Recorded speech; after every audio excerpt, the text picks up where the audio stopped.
many of us with Parkinson's, the first sign is actually not physical sign.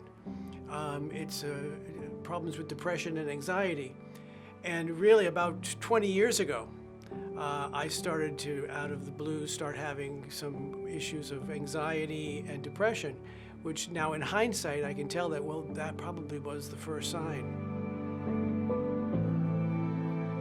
Parkinson's is a disease that has no test. It's what you call a clinical diagnosis. The first time that I felt that something was wrong was conducting about 5 years ago when I was having a hard time kind of connecting with the music as a conductor.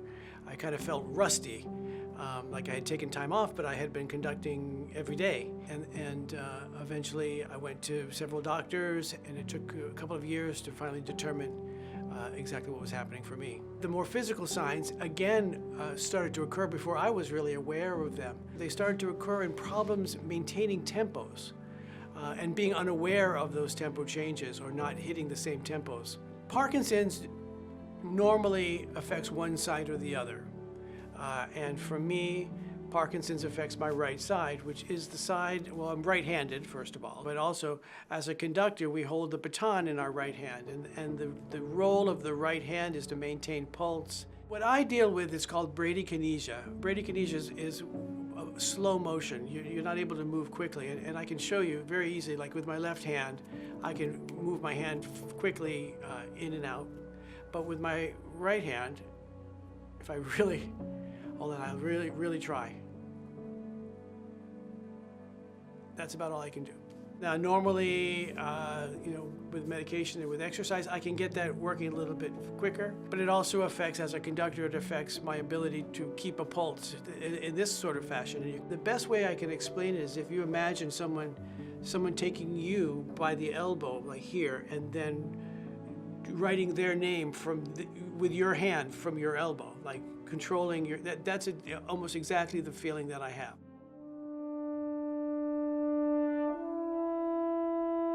It was last year with our wind symphony here at Vanderbilt, and we were performing a very emotional piece, the Fourth Symphony of David Maslanka, which is a really emotional piece, a beautiful piece with a very glorious last movement.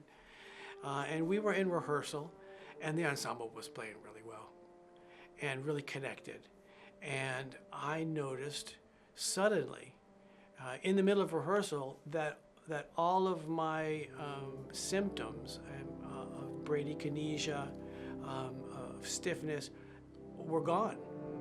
And I hadn't exercised that day, so I couldn't say it was a dopamine dump from exercise. This was definitely a result of the moment that was happening, that moment in the rehearsal of just beautiful music and being part of the creation of that beautiful music. And that really inspired me to pursue what was happening at that moment and how can I recreate that moment.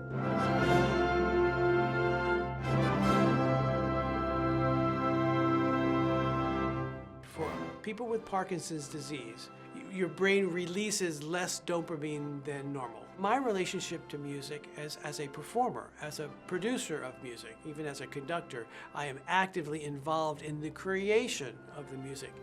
And I have discovered a very powerful connection between that process of creativity, that what I would call an aesthetic experience of being part of that process, a very powerful connection between that and whether it be a release of dopamine or what have you, a diminishing of my symptoms. The more convinced I am, or the more determined or confident I am with the sound that I'm hoping to produce together with the musicians, the more powerful the effect is of the aesthetic experience, and the more powerful it is in diminishing my symptoms. For me, it's always been more than the music. I certainly love the musical experience very much, but there's something about working with a group of people, and that whole group of people unified in one goal, that's not a competitive goal, but it's a goal of us working together and supporting each other, that really drives me. And that's what I love most about my job is bringing people together and sharing an experience.